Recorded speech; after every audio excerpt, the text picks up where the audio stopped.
friends. This is Karen Dupree with Triangle to Coast Realty, and we're starting with our first market update of 2024. And I'm joined with one of my favorites today. Can you introduce yourself, Stacey, to us? Hey, Stacey Anfindsen, market analyst, appraiser for over 30 years. You conduct a report every month that we as agents really kind of live by. You're the number person. You take all the numbers from our TMLS and the data that you have and put it together and make it make sense for us. Can you tell them a little bit about what you do with that and how much time you invest in it? Appraisers by nature are data hunter-gatherers. And as the internet has evolved and as data has become more transmittable, it's become a lot easier to do what I do. So it really fits, the TAR reports really fit into my data hunter-gathering report. And then what I do with that is essentially, it's one thing to kind of, I utilize that for my appraisal practice, but the bigger issue is to get it out to my subscribers, because the subscribers are really, practitioners are under attack by the AVMs just everywhere. And so what I've tried to come up with is something that gives them the ability to quickly get in, read, ascertain it, compare it to what's going on in their market, and then to take that data and to use it and counsel their buyers and their sellers with that. Because in my opinion, that's how you create value. Left to their own devices, there are plenty of sources out there for the consumer to go to kind of see what's going on in the market. Most of those are a big picture. Most of them are national.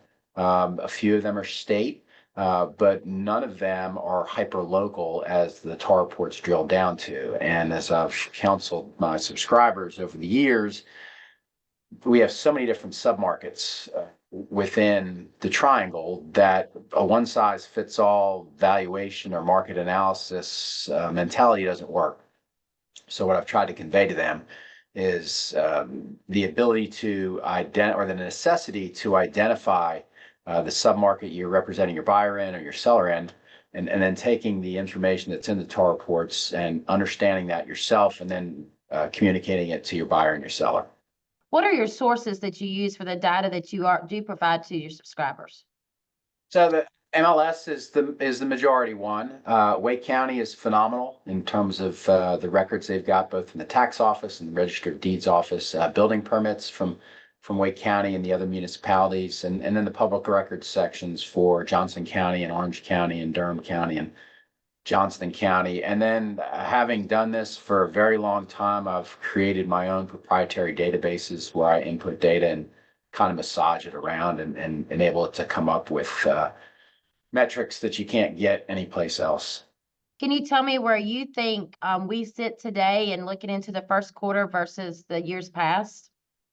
So going into 2020, we had a kind of what you call a baseline undersupply of housing, which is 3 months. That's kind of the baseline for that.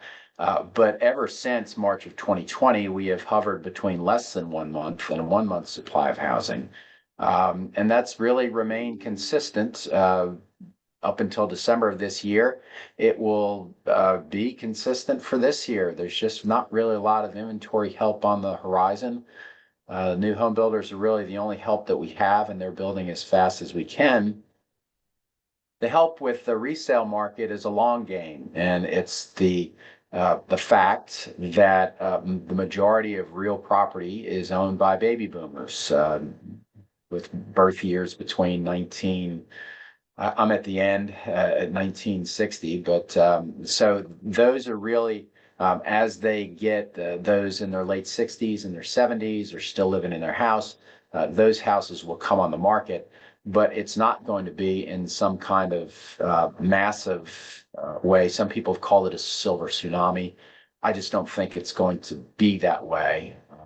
But that being said, that's really the only help that the resale market has, because the headwinds in the resale market is that the majority of owners don't really like the price points of new construction, but even more so, the majority of owners have mortgage interest rates below 4%. And that combined with work from home, which brings people in here and keeps people here, really major headwinds for the resale market. Would you agree that it's a good time to buy now? The counsel that I've always had that is if you have an economic need to buy and you have a desire to buy, go ahead and do it. To try and time the market and anticipate market conditions, good luck with that. It's just not something that I mean, and look, our market is seasonal. So our lower demand months are November, December, January. Our peak demand months are February, March, April, and May. Yes, so if you're going to buy during the peak, you've got more competition, but you also have more inventory. If you're going to buy during the valley, you've got less competition. You've got a lower amount of inventory.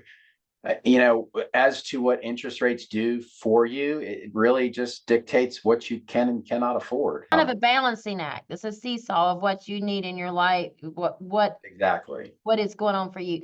So I'm going to jump off of that for a second, and I have another question. I want to speak shortly about geographically. When we look geographically for North Carolina and we think about Wake County and Chatham County and Johnson County and Harnett County and all these places, where do you think is the hottest place to be right now? The majority of opinion from practitioners is that a lot of people that move in here are very school score specific. And so they will go to the school districts that have the highest test scores. What percentage of the buying population is? It's barely double digits. People move here for a variety of reasons and for a variety of things. You have a bunch of people without kids for which school systems are not important. You have people moving here where being located to a manufacturing plant like Caterpillar or John Deere in Johnston County is important. Now you've got manufacturing facilities going up in Chatham County with VinFast and which has got another name now. So it really is, and if you're looking at where people are moving to, well, if there was not a lot of development in Johnston County or Franklin County or Harnett County, and all of a sudden you had a bunch of houses come on the market and a bunch of people buy them, it's going to look like everybody's moving them. So if you look at the percentage growth in Cary and try and compare that to Johnston County, it's going to be two totally different numbers because Cary and Morrisville are predominantly resale markets and Johnston County is predominantly a new construction market. So it really is one of those things that and from an appraisal standpoint, we really have to watch out about those things in terms of, hey, these are the hot markets where you want to be. It really depends on what your employment is, what you like to do, where, if you have kids, where you want to send your kids to school, what's your opinion of traffic, what's your opinion of a commute, what's your opinion of amenities in a subdivision. All that stuff gets built into it. And we've got, once again, and that's why we have so many different submarkets in this market, is because each one of those submarkets, while they are different geography wise, they also have a different amenity set that appeals to different buyers. I think we're really truly blessed to live in an area that is continuing to grow, continuing to bring people from all over the United States and further out that want to be here, that enjoy our area, enjoy our climate, and enjoy the things that we do have to offer here. So I think that we're in a great place. It's a wonderful place to live. North Carolina has been my home my whole life, so I don't have a lot to compare it to, but I can say that I don't know that there could be much any better. If we conclude today, what would be the one thing that you would say to my buyers and sellers as they look at the year and they think about buying or they think about selling? Well, pay attention to inventory. And that's really the key, because if you're in a subdivision with nothing on the market and you have an economic need to sell, that's probably a pretty good time to sell. I would just say that when you see the house that you want, go for it. Don't try and time the market. Now interest rate levels could prevent you from going for the house that you want. But from a buyer standpoint, trying to time the market is just not something that I would be successful at personally. Have never seen anybody successful at, other than them being lucky. So it's just one of those things where pay attention to inventory. I wouldn't wait for some large inventory growth to come on the market. It's just, especially in, depending on a lot of subdivisions, there's just not a lot of resale sellers that are motivated to put their house on the market.